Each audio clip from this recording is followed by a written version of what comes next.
जय ओबीसी जय संविधान। मैं डॉक्टर आर एस मरकाम।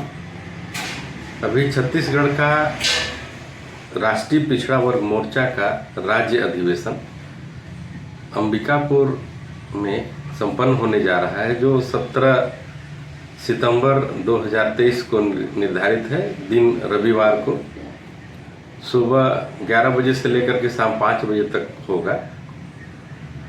क्योंकि राष्ट्रीय पिछड़ा वर्ग मोर्चा जो राष्ट्रीय स्तर का संगठन है और पिछड़े वर्ग में जन्मे जितने भी महापुरुष हैं उनकी विचारधारा को लेकर के आगे बढ़ रहा है।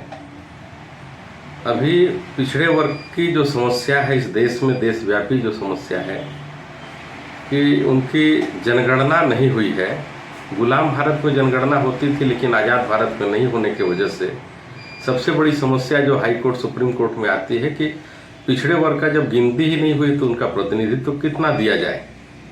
दूसरी बात है कि भारत के संविधान के अनुच्छेद 340 में अगर जनसंख्या के आधार पर प्रतिनिधित्व ओबीसी को मिलता तो इस देश के जितने भी राज्य हैं उन राज्यों में 50% से ज़्यादा जो मुख्यमंत्री होते वो पिछड़े वर्ग के होते। अगर मैं व्यवस्थापिका की बात करूं तो अगर कार्यपालिका में अगर ये बात होती तो अगर उन्हें प्रतिनिधित्व मिलता तो पूरे देश में जो आईएएस आईपीएस लोग हैं उसमें 52% से ज़्यादा पिछड़े वर्ग के लोग होते। गुलाम भारत में अंग्रेजों ने गिनती की और बताया कि इनका इतना आबादी है। अगर मैं बात करूं न्यायपालिका की, जहां पे पिछड़े वर्ग की जो प्रतिनिधित्व है 1% भी नहीं है, अगर होता तो 52% होता। इसका मतलब उनके साथ अन्याय नहीं होता।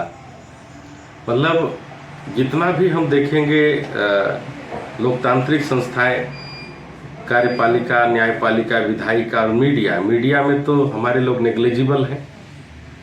आज स्थिति ये है, अलग अलग राज्यों में अलग अलग तरीके से जो पिछड़े वर्ग के लोग हैं उनको जातिगत रूप से संगठित की जाती है और उनका जो भरपूर राजनीतिक इस्तेमाल करके सरकारें बनाई जाती है, चाहे राज्य कोई भी हो। मैं छत्तीसगढ़ की अगर बात करूं तो यहाँ पे कुर्मी और साहू जातियाँ जो है बहुत महत्वपूर्ण रोल अदा करती हैं किसी भी सरकार को बनाने में। केवल इस्तेमाल हो रहा है, पिछड़े वर्ग का कोई भी अधिकार नहीं मिल रहा है। अभी मैं रिसेंट घटना बताऊं कि छत्तीसगढ़ में जो 27% अधिकार पिछड़े वर्ग के लोगों को इस सरकार ने दिया था, उसके विरोध में हाई कोर्ट में लोगों ने स्टे लिया। क्योंकि अध्यादेश के जरिए सरकार ने लाया था, सरकार भी इस स्थिति में नहीं है कि उनकी जनगणना करा सके। जनगणना चूंकि केंद्र सरकार का दायित्व है, लेकिन अभी अगर देखा जाए मुद्दा तो ये मुद्दा बहुत महत्वपूर्ण हो जाता है। इस पे हमें कैसे अधिकार मिले इसके बारे में जानना जरूरी है।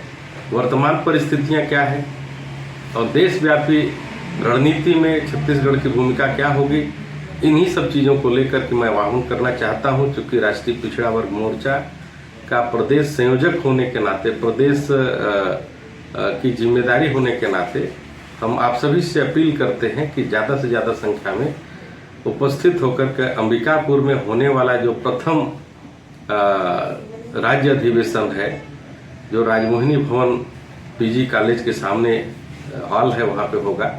अधिक से अधिक संख्या में उपस्थित होकर के कार्यक्रम को सफल बनाएं।